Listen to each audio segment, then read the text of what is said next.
नमस्कार दोस्तों, आज के हमारे इस वीडियो में हम आपके लिए वैशाख मास के चौथ व्रत की कहानी लेकर आए हैं। एक समय की बात है, किसी गांव में एक बुढ़िया माई अपने बेटे के साथ रहती थी। उसकी माँ 12 महीने की चौथ का व्रत करती थी। वो हर महीने की चौथ को 5 चूरमे के लड्डू बनाती, जिसमें से एक चौथ माता का, एक गणेश जी महाराज का, एक गाय का निकालकर दान करती, एक अपने बेटे को खिलाती और एक स्वयं खाती थी। एक दिन वैशाख महीने की चौथ पर बेटा पड़ोसन के घर गया और वहां चूरमा देखकर पूछने लगा। तब पड़ोसन बोली, आज वैशाख चौथ है, इसलिए मैंने चूरमा बनाया है। तो वो बोला, मेरी माँ तो हर महीने का चौथ का व्रत करती है। तब पड़ोसन बोली, तेरी माँ चौथ का व्रत थोड़े ही करती है, उसे तो घी के लड्डू खाने की आदत है। तेरी मेहनत की कमाई बर्बाद करती है, सारे लड्डू खुद खा जाती है और तुझे खाने को बस एक लड्डू देती है। लड़का उसकी बातों के बहकावे में आ गया और अपनी माँ से बोला, माँ, तुम घी के लड्डू खाती रहती हो और मुझे बस एक लड्डू देती हो, इसलिए अब तुम ये चौथ का व्रत करना छोड़ दो। माँ ने कहा, बेटा, मैं तो चौथ माता का व्रत तेरी ही सुख शांति के लिए करती हूँ, मैं ये व्रत नहीं छोड़ सकती। इस पर बेटा बोला, यदि तुम ये व्रत नहीं छोड़ सकती तो मैं विदेश जा रहा हूँ।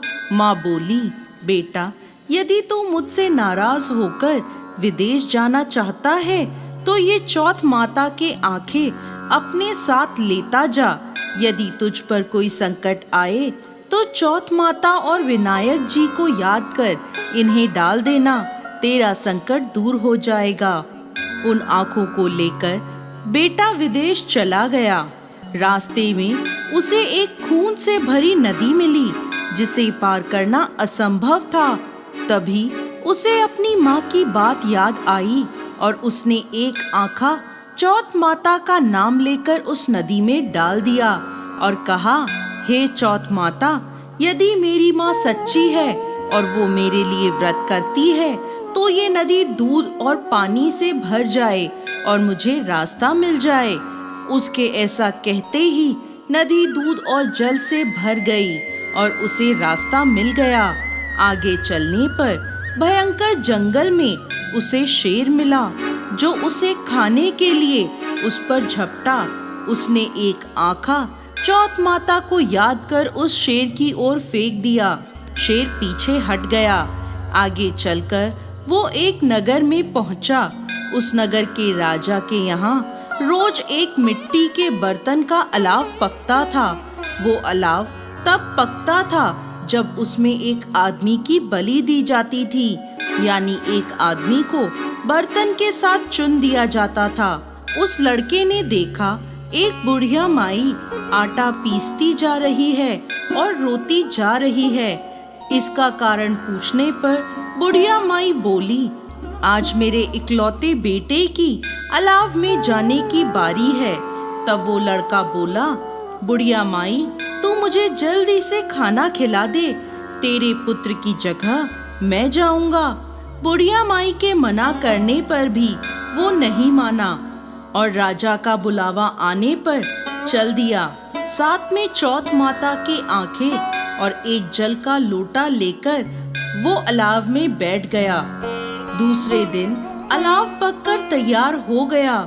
जब लोग अलाव में से बर्तन निकालने लगे तो अंदर से आवाज आई, धीरे धीरे बर्तन उतारो, अंदर मैं हूँ। लोगों के आश्चर्य का ठिकाना नहीं रहा। उन्होंने जाकर राजा को ये बात कही।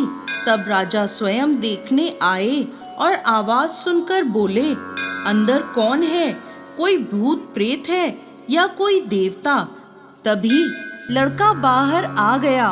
बुढ़िया माई और राजा के पूछने पर उसने कहा, ये चमत्कार मेरी चौथ माता और विनायक जी महाराज के व्रत का है, जो मेरी माँ हर महीने मेरी सलामती के लिए करती है। उन्हीं के प्रताप से आज मेरा ये भयानक संकट दूर हुआ है। ये सुनते ही राजा ने पूरे नगर में ऐलान करवा दिया कि सभी सुहागन स्त्रियां, बेटे की माँ और कुंवारी कन्याएं चौथ माता का व्रत करें। हो सके तो 12 महीने की चौथ का व्रत करें, नहीं तो 4 बड़ी चौथ का व्रत करें, और वो भी ना हो तो 2 चौथ तो अवश्य करें। हे चौथ माता, जैसे बुढ़िया के बेटे पर कृपा करी, वैसे ही इस कहानी को कहते, सुनते और हुंकार भरते सब पर करना। जय चौथ माता, जय विनायक जी महाराज।